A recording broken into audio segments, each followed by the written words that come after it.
আল্লাহ রাসূল বলেছেন দারিদ্রতা মানুষকে কাফেরের দিকে ধাবিত করে।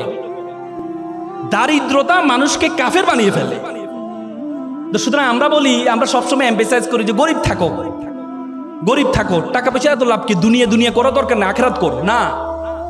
ইসলামের যত বড় বড় ইবাদত আছে, সবচেয়ে বেশি বড় ইবাদতগুলো কিন্তু ধনীর জন্য। রোজা, এই তোমার কোরবানি কার জন্য? গরিবের জন্য। হজ কার জন্য? গরিবের জন্য। যাকাত কার জন্য? গরিবের জন্য। কার জন্য? ধনীর জন্য। আল্লাহ তাআলা কোরআনে আকিমুস সালাত ওয়া আতুজ যাকাত, যাকাত আদায় করতে বলছে, যাকাত প্রদান করতে বলছে, যাকাত খাইতে বলে নাই। আর আমরা ইসলামটাকে বানাই নিয়েছি যে এটা গরিবের ধর্ম। তোমরা জানো, ব্রিটিশরা যখন আমাদের এই উপমহাদেশে আসছিল, তখন আমরা, এই উপমহাদেশ ছিল পৃথিবীর সপ্তম ধনী দেশ।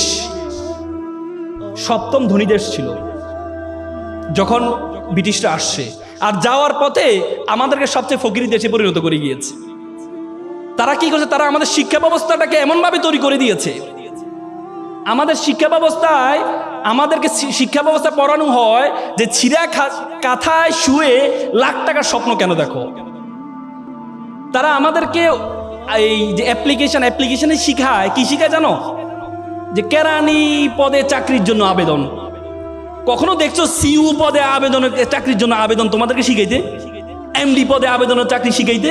আমাদেরকে যে কেরানি পদে আবেদন। তার মানে ব্রিটিশরা আমাদের মাথায় ঢুকিয়ে দেয় তোরা ফকিরের জাতি, তোরা ফকিরের জাতি, তোরা চিন্তা করবি কেরানি পর্যন্ত, একটা প্রধান হওয়ার জন্য চিন্তা করবি না। আমরা সে মেন্টালিটি নিয়ে আছি। বড় স্বপ্ন দেখতে পারি না, এমডি হব সে স্বপ্ন দেখতে পারি না, বড় ব্যবসায়ী হব স্বপ্ন দেখতে পারি না, সে স্বপ্ন দেখতে পারি না। এই জন্য তুমি যদি, আমি বিশ্ববিদ্যালয়তে বের হওয়ার পর আমার চিন্তা ছিল আমি চাকরি করব, সরকারি চাকরি করব। এরপর বললো না, সরকারি চাকরি করলে তো আমি তো অসৎ হইতে পারবো না, অসৎ হইতে পারবো না। আল্লাহর রহমতে আমি একটা স্বাধীন পেশায় আছি, স্বাধীন পেশা আছে। আমি যখন ওকালতিতে ঢুকি, প্রথম দিনে আমি স্যালারি পেয়েছিলাম 100 টাকা। একটা শুনানি করেছিলাম, জামিন করেছিলাম, সিনিয়র আমাকে 100 টাকা দিয়েছেন। এবং আমার বন্ধু যারা আছে তারা বিভিন্ন বাংলাদেশ ব্যাংক, বড় বড় ব্যাংক প্যানেল লয়ার হিসেবে ঢুকেছে, তাদের বেতন ছিল 70 থেকে 80,000 টাকা।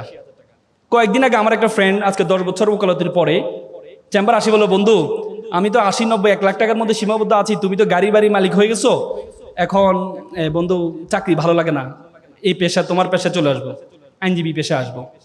তাই বললাম, বন্ধু তোমাকে তো আবার শুরু থেকে শুরু করতে হবে। বলছে না, শুরু থেকে শুরু করবো।